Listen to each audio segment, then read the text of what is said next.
Welcome back for another deep dive. Um, Today we'll be taking a look at Jane Austen's Pride and Prejudice, and I'm really excited to dig into this one. Yeah, me too. We're going to be Yeah. looking at those common themes and ideas that people often talk about with Pride and Prejudice, Right. but Yeah. also unearthing some of those things that maybe people miss, even if you've read the book a dozen times. So I'm Yeah. curious, what are some of your initial thoughts about what makes Pride and Prejudice such an enduring classic? I think one of the reasons Pride and Prejudice is so captivating is, its ability to perfectly kind of encapsulate the societal pressures Yeah. and kind of the intricacies of relationships in Regency England. And these themes really resonate, Mm. regardless of the time period, I think. Yeah, absolutely. And she does it with such wit and social satire. I Yeah. mean, right from that very first line, she's got something special going on. Oh, yeah. It is a truth universally acknowledged that a single man in possession of a good fortune must be in want of a wife. Right. It's so iconic and just sets the stage perfectly. Yeah, and it's not just clever. It's like a thesis statement almost for the entire societal pressures of the time. Yeah, Marriage, especially for women, was much more than just, finding love and romance. It was really like the only path right. to any kind of economic security or social standing. Yeah, and Austen wastes no time in introducing us to a character who just embodies that perfectly, and that's Mrs. Bennet. Oh, yeah. You can't help but chuckle at her complete, like laser focus on getting her daughters married to wealthy husbands. She's fantastic. I mean, one of the, just the best examples of Austen's social satire. Yeah. I mean, her obsession with marrying off her daughters is just so transparent. Like when she hears about Mr. Bingley's arrival, Right. she just immediately declares, a single man of large fortune, 4,000 or 5,000 a year.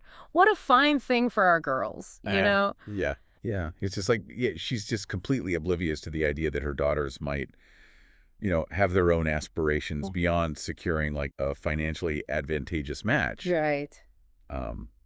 But speaking of marriage and those societal pressures, I think Charlotte Lucas's decision to marry Mr. Collins Oh, yeah.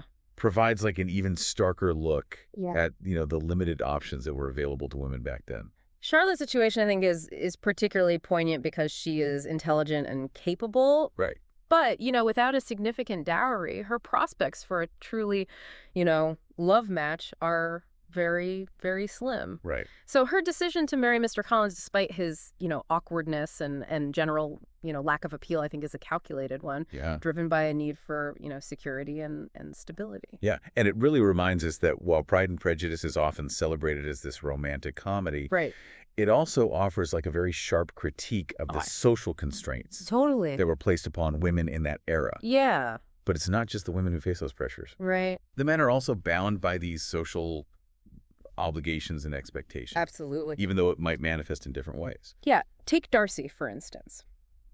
He arrives in Hertfordshire, burdened by this sense of social responsibility. Mm-hmm. His wealth and status come with this expectation to marry well, Right. to uphold his family name, and to manage his estate responsibly. Yeah. So all of these obligations really influence his actions throughout the novel. Yeah, and, his initial interactions with the Bennet family, Oh, yeah. particularly at the Meryton Ball, don't exactly paint him in a favorable light. No, not at all. He comes across as aloof and proud Yeah. and even disdainful, especially towards Elizabeth. Yeah, he really does. I mean, you remember that moment when he refuses to dance with Elizabeth? Oh, yeah. And he declares that, she's tolerable but not handsome enough to tempt me. Right. It's that moment that really cements his reputation as the proudest, most disagreeable man in the world in the eyes of, many, especially Elizabeth.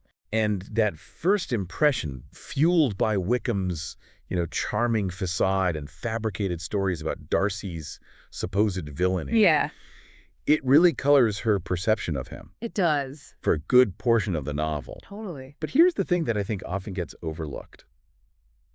Elizabeth isn't entirely innocent Oh, yeah. when it comes to Pride and Prejudice. That's a great point. I think Elizabeth is very quick to judge Darcy based on limited information Right. and her own preconceived notions about wealth and status. Yeah. You know, her wit and intelligence, while admirable, can sometimes blind her to the truth. And she's just as susceptible to Pride and Prejudice as Darcy is, Yeah. you know, maybe in a different way. Right. You know, hers is maybe a kind of intellectual snobbery or something like that. Yeah, and I think that dynamic, that interplay of Pride and Prejudice on both sides is really what drives much of the conflict and misunderstanding Totally. in the novel. Yeah. It leads to those moments where you just want to shake both of them and say, open your eyes, see what's right in front of you. Right. It's so true. But, you know, it's those very misunderstandings that I think keep us on the edge of our seats. Oh, for sure. They create the tension. They drive the plot forward. And ultimately, they force both Darcy and Elizabeth to confront their flaws and kind of reevaluate their perceptions. Yeah. And one of the most dramatic examples of this is Darcy's intervention in Lydia's elopement with Wickham. Oh, yeah. It's like this pivotal moment that totally changes our understanding of his character. Right. And you would think, you know, such a grand gesture would be the ultimate romantic act, but it's really so much deeper than that. Yeah, it really is. Right. Darcy's actions go beyond just mere romantic pursuit. He's risking his reputation and social standing to protect Elizabeth and her family from scandal. Yeah. And he does it discreetly without seeking any praise or recognition. And it's not until Elizabeth reads that letter from him where he explains his actions and reveals the extent of what he did to try and save Lydia that she truly grasps like the depth of his character. That letter is so important. Yeah. You know, it's not just this like, you know, confession of love, but it's like a vulnerable act of self-disclosure. You know, Darcy lays bare all of his flaws and his motivations, which allows Elizabeth to see, you know, the real man beneath the kind of proud exterior. I think it's a powerful illustration of how actions often speak louder than words. And that moment of revelation isn't just about Darcy revealing his true self. Yeah. It's also about Elizabeth embarking on this journey of self-reflection. Right. You know, she realizes that her pride and prejudice have blinded her to Darcy's true worth. Yeah. And that she's been way too quick to judge him based on superficial impressions and Wickham's lies. Yeah, it reminds us that, you know, I think we're all capable of that kind of misjudgment. Yeah. And that, you know, it takes humility and a willingness to kind of challenge our own biases, to actually see the truth. Yeah. And often those moments of self-discovery are prompted by these unexpected events or challenges that force us to reevaluate, like Lydia's elopement, which forces Elizabeth to reconsider everything she thought she knew about Darcy. It's fascinating how that kind of echoes an earlier moment in the novel where Darcy also intervened in a relationship. Right. But with very different intentions and outcomes. Totally. Remember when he interfered with Bingley and Jane's budding romance? Oh, yeah. That's a really interesting point. You know, that interference speaks to, I think, Darcy's complex character and his evolving understanding of love and relationships. You know, in both instances, with Lydia and with Jane, he acts out of a sense of duty and a desire to protect those he cares about. But his judgment is clouded by his own, you know, biases and social expectations, which leads to very different results. Right. So with Lydia, you know, his intervention is heroic and ultimately prevents a disaster. Right. But with Jane, it causes, you know, heartbreak and delays their happiness. It makes you wonder, doesn't it? Yeah. About that fine line between acting out of genuine concern and imposing your own judgments on others, even with the best of intentions. It really does. And it highlights, I think, the danger of Pride and Prejudice. Yeah. You know, how even well-intentioned actions can have these unintended consequences if we're not careful to examine our motivations and challenge our own biases. It's a reminder that we all have blind spots and that true growth really comes from acknowledging those blind spots. Yeah. And striving to become more open-minded and understanding. Absolutely. You know, it's like we were saying earlier, we're all capable of misjudgment.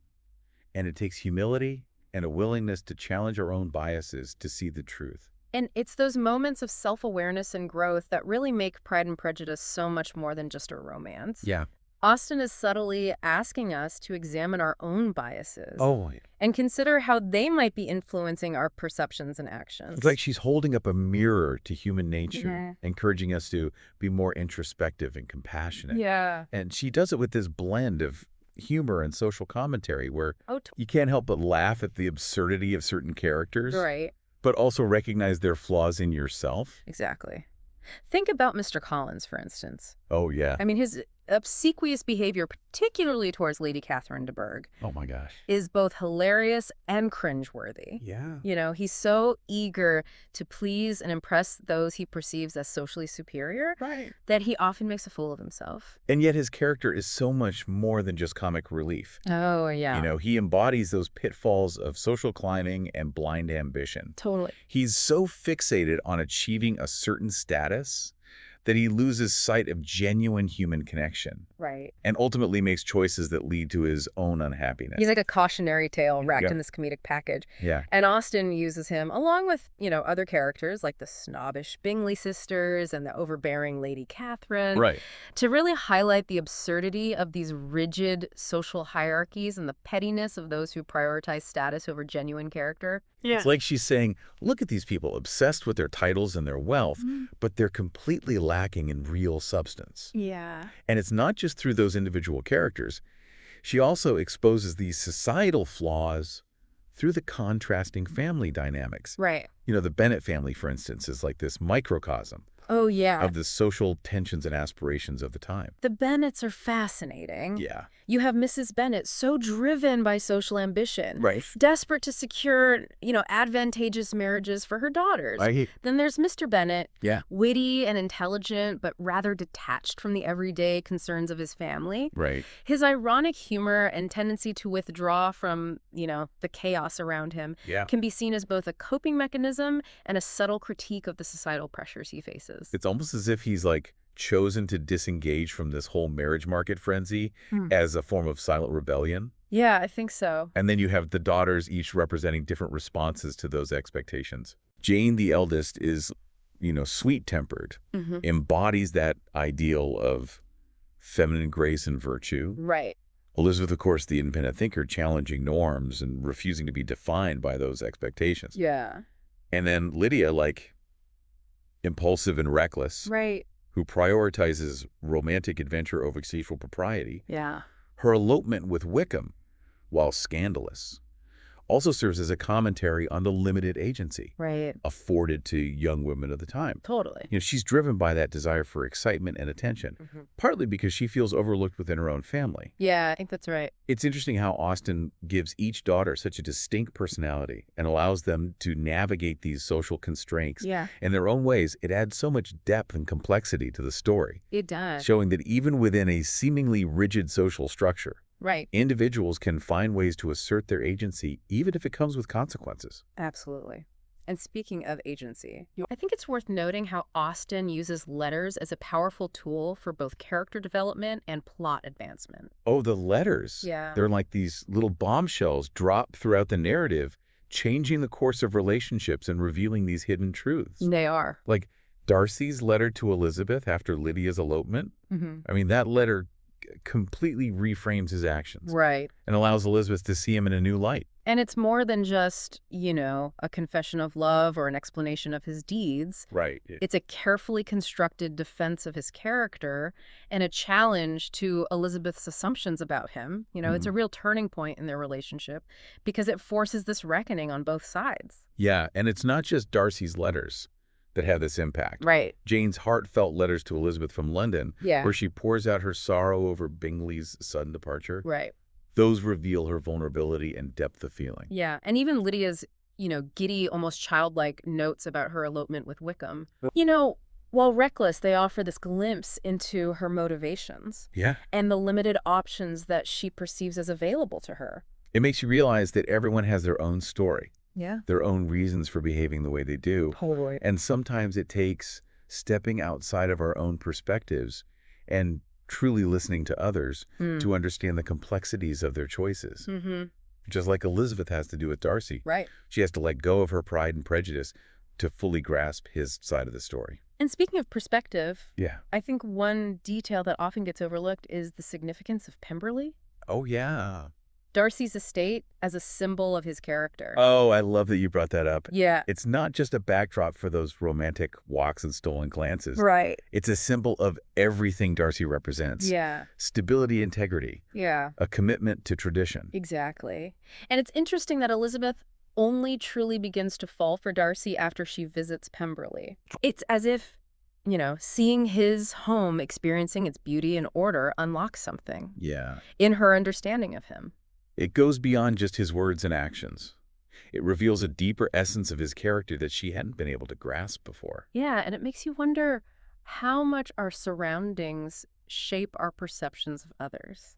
It's almost as if the house itself is like a testament to his character, Yeah. a physical manifestation of his internal qualities. Right. Makes you wonder how much our surroundings shape our perceptions of others. That's a fascinating question, I think. It's Yeah. like Austen is subtly suggesting that, context matters and that first impressions can be misleading. Right. We might judge someone based on their social circle, their appearance, or even the place where we first meet them Yeah. without truly understanding, the deeper forces that have shaped them. Just like Elizabeth initially judges Darcy based on his behavior at the Meryton ball, Right. which is a setting that kind of amplifies his awkwardness and social discomfort. But when she sees him at Pemberley, surrounded by the beauty and tranquility of his home, a different side of him emerges. Right. It's a reminder that we should always be open to revising our judgments as we gather more information, and that sometimes the most unexpected places or experiences can reveal hidden truths about ourselves and others. And isn't that what makes Pride and Prejudice so enduring? Totally. It's not just a romantic comedy, it's a story about growth, self-discovery, and the transformative power of challenging our own assumptions. Absolutely.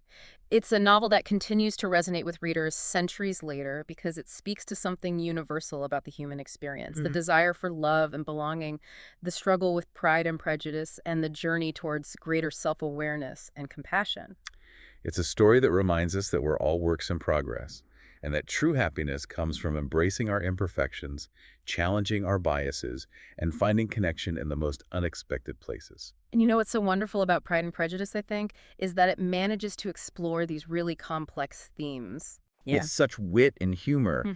Even when Austen is like critiquing societal norms or exposing human folly, Right. she does it with this like lightness of touch Yeah. that makes it both entertaining and thought-provoking. Yeah, it's like she's inviting us to laugh at ourselves a little bit, Totally. to recognize our own absurdities without becoming too self-righteous. Right. And I think that's part of what makes it stayed so relevant. Yeah. We can still see ourselves in these characters, Totally. in their struggles and their triumphs, even though they lived in such a different time. Yeah, absolutely. The themes of, social pressure, miscommunication, the complexities of love. Right. I mean, these are timeless. They are. We might not be worried about, securing a good marriage to ensure our financial security Right. in the same way that they were. Right. But we still face pressures to conform, Yeah. to fit in, to make the right choices according to societal expectations.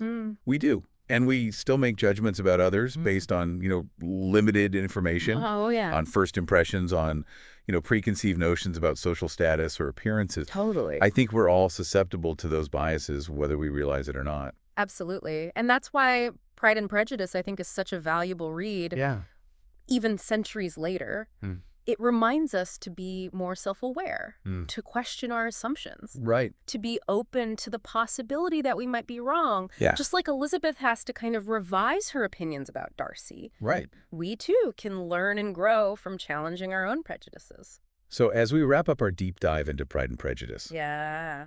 what do you think is the most important takeaway for our listeners? Well, for me, I think it's the reminder that personal growth is a journey, not a destination. We're all constantly evolving, learning from our mistakes, striving to become better versions of ourselves. Yeah. And that process often involves, confronting our own blind spots, challenging those preconceived notions, being open to new perspectives. Right. Just like Elizabeth and Darcy, have to overcome their pride and prejudice to find true happiness. Yeah. We, too, can find greater fulfillment by embracing humility, empathy, and a willingness to learn from others. I love that. Yeah. And I think that's a perfect note to end on. Yeah. Pride and Prejudice is more than just this delightful romance. It is. It's a timeless story about human nature, social dynamics, and the transformative power of self-awareness and compassion. For sure. So to all of our listeners out there, as you go about your day, Yeah. consider those modern-day equivalents of Pride and Prejudice. What are your own blind spots? And how can you challenge those biases to become a more open-minded, empathetic, and discerning individual? It's an ongoing process for sure, Yeah, but one that's well worth the effort. absolutely. After all, as Austen so brilliantly demonstrates, it's in those moments of self-reflection and growth that we discover our true potential for love, connection, and happiness. Beautifully said. Well, thank you for joining us on this deep dive into Pride and Prejudice. Yeah, thanks for having me. We hope you enjoyed exploring this timeless classic with us. Until next time, happy reading.